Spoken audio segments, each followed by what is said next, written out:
Delight IAS पर आप सभी का एक बार फिर से बहुत बहुत स्वागत है।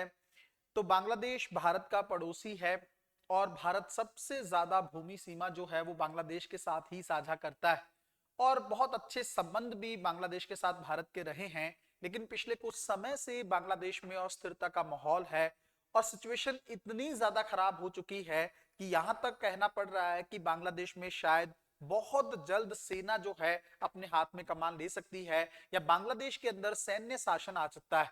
ऐसी सिचुएशन में भारत के लिए चीजें और ज्यादा मुश्किल हो जाएंगी और इस पूरे क्षेत्र की जो जियोपॉलिटिक्स है वो और ज्यादा जटिल हो जाएगी। क्या है पूरा मुद्दा पूरी गहराई से जानने का प्रयास करेंगे।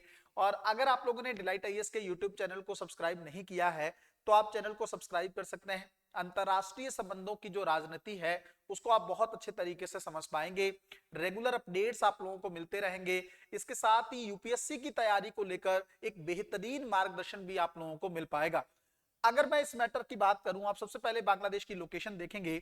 ये बांग्लादेश है, यहाँ पे ये वेस्ट बंगाल है, ये हमारा पूरा भारत है और आपको पता है बहुत ही क्रिटिकल लोकेशन पर है। अगर आप देखेंगे यहाँ पर कहानी, तो जो हमारा नॉर्थ ईस्ट वाला सेगमेंट है उसके लिए बांग्लादेश काफी ज्यादा इंपॉर्टेंट हो जाता है।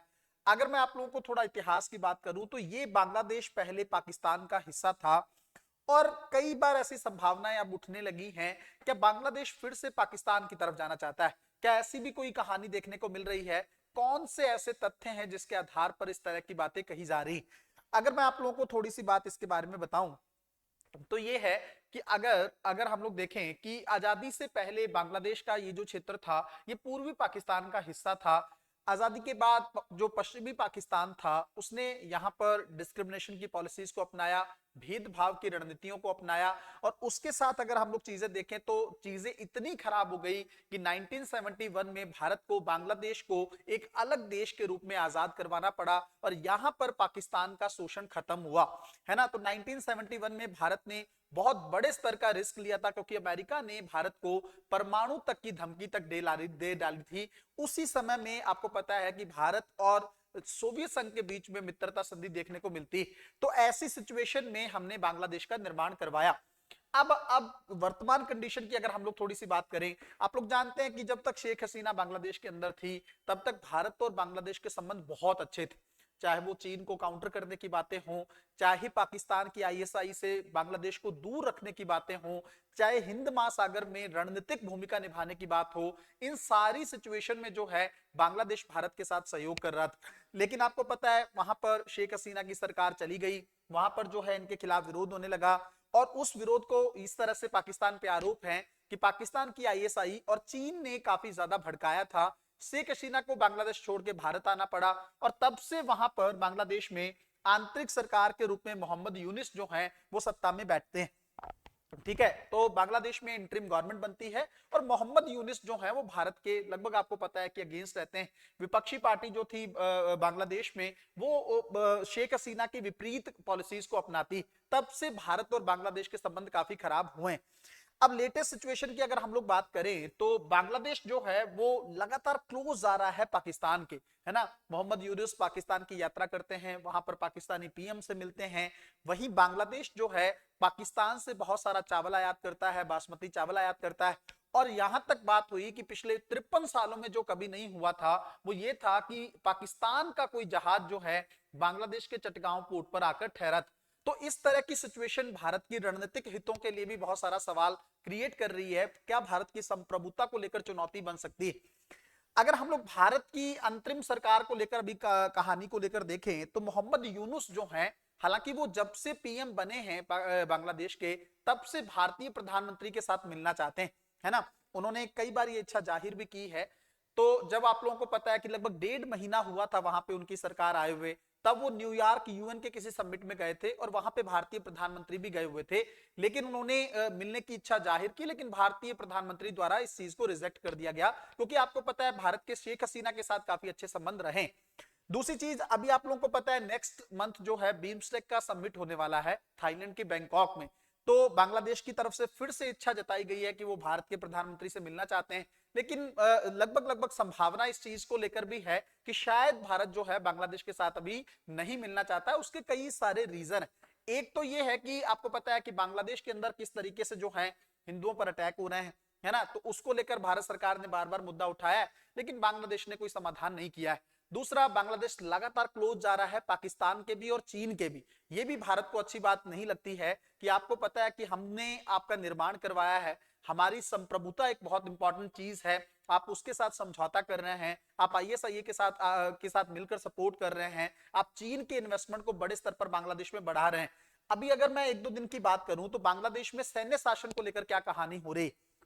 देखिए, बांग्लादेश के जो पीएम हैं मोहम्मद यूनुस, उनकी तरफ से थोड़ा सॉफ्ट कॉर्नर रखा गया है भारत के लिए। हम लोगों ने थोड़ी सी बात इस चीज को लेकर अभी की।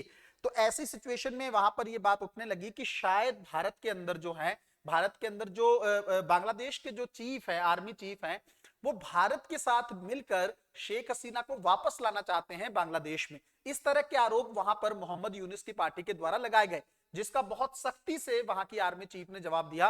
उन्होंने कहा कि आप इस तरह की, हालांकि बहुत शब्द उन्होंने सख्त इस्तेमाल किए कि आप लोग बकवास बातें कर रहे हैं, इस तरह का बांग्लादेश का कोई रिकॉर्ड नहीं है, बांग्लादेश की सेना हमेशा से लॉयल रही है, जो भी अंतरिम सरकार है उसके साथ सेना सपोर्ट करेगी। और भारत के साथ ठीक है, वो न्यूट्रल संबंध चाहते हैं, क्योंकि वो उनको भी पता है कि भारत किस तरह का देश, यहाँ की पूरे क्षेत्र में, यहाँ की पूरी जियोपॉलिटिक्स में भारत किस तरीके से, आपको पता है, दक्षिण एशिया के सेंटर में बैठता है, इस चीज की महत्वता को ये बहुत अच्छे तरीके से जानते हैं। तो कहीं ना कहीं पे इनका जो है अब मोहम्मद यूनुस की पार्टी के साथ टकराव चल रहा है, और यही एक बड़ा कारण है जिसके चलते ऐसा हो सकता है कि बांग्लादेश में अब सेना जो है अपने हाथ में कमान संभाल ले। सोचने वाली बात होगी कि आने वाले टाइम में क्या होता है। लेकिन क्या बांग्लादेश पाकिस्तान की तरफ जाने का भी कोई ऑप्शन रखता है क्या, इसको लेकर थोड़ा सा हमें चीजों को समझना होगा। देखिए, पाकिस्तान के साथ मिले हैं मोहम्मद यूनुस, है ना, हम लोगों ने बात की, और पाकिस्तान ने बहुत बड़े स्तर पर जो है गर्मजोशी के साथ उनका स्वागत भी किया। जब भी मदद मांगी बांग्लादेश ने थोड़ा चावल को लेकर, तो उन्होंने इंपोर्ट किया, चावल भेजा उनके पास, और अपना सेना का जहाज भी जो है, अपना जो मालवाहक जहाज जो है, वो चटगांव पोर्ट पर सामान के साथ भेजा भी।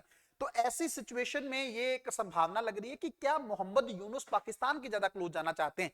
देखिए, सोचने वाली बात ये होगी, क्योंकि बांग्लादेश ये तो कतई नहीं चाहेगा कि उसका देश होने के नाते अस्तित्व ही खत्म हो जाए, या वो फिर से पाकिस्तान का हिस्सा बन जाए। ये तो संभावना शायद बहुत कम है, लेकिन ये जरूर है कि बांग्लादेश पाकिस्तान के थ्रू या चीन के थ्रू भारत पर दबाव बनाना चाहता है। ये सोचने वाली बात होगी। ये लगभग लगभग सारे भारत के पड़ोसी, अगर हम लोग भूटान को छोड़ दें तो बाकी सारे पड़ोसियों ने इस रणनीति को अपनाया है। सभी जो छोटे पड़ोसी हैं, उनकी तरफ से भारत पर आरोप लगता रहता है कि भारत बिग ब्रदर का रवैया अपनाता है। भारत जो है, अभी भी जैसे भारत पर आरोप लग रहे हैं कि भारत जो है बांग्लादेश की सेना के साथ मिलकर अंतरिम सरकार को गिराना चाहता है, जबकि अब ये तो देखो, धरातलीय सच्चाई तो कोई नहीं जानता है ना, जियोपॉलिटिक्स में भारत की भूमिका रहती है, लेकिन निरा आधार इस तरह के आरोप लगाना गलत बात है। इसीलिए भारतीय प्रधानमंत्री बांग्लादेश के पीएम के साथ अभी नहीं मिलना चाहते हैं। सोचने वाली बात यह है कि बांग्लादेश में आने वाले समय में किस तरह की चीजें हो सकती हैं।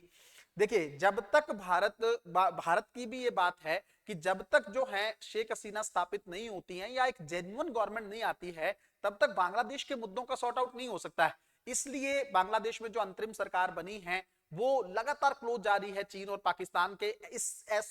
ऐसी सिचुएशन में यहाँ की जो सिचुएशन है वो और ज्यादा कॉम्प्लेक्स हो सकती है। तो सोचने वाली बात होगी आने वाले टाइम में भारत किस तरीके से बांग्लादेश से डील करता है, और वो सब कुछ डिपेंड करता है कि नेक्स्ट मंथ में भारतीय प्रधानमंत्री जो बिम्स्टेक सम्मेलन के लिए जाने वाले हैं, उसमें क्या वो सच में बांग्लादेश से मिलते हैं या नहीं मिलते हैं। मिलते हैं अगली वीडियो में, तब तक अपना ध्यान रखें, अपनी पढ़ाई को बहुत अच्छे तरीके से करते रहें। बहुत बहुत धन्यवाद।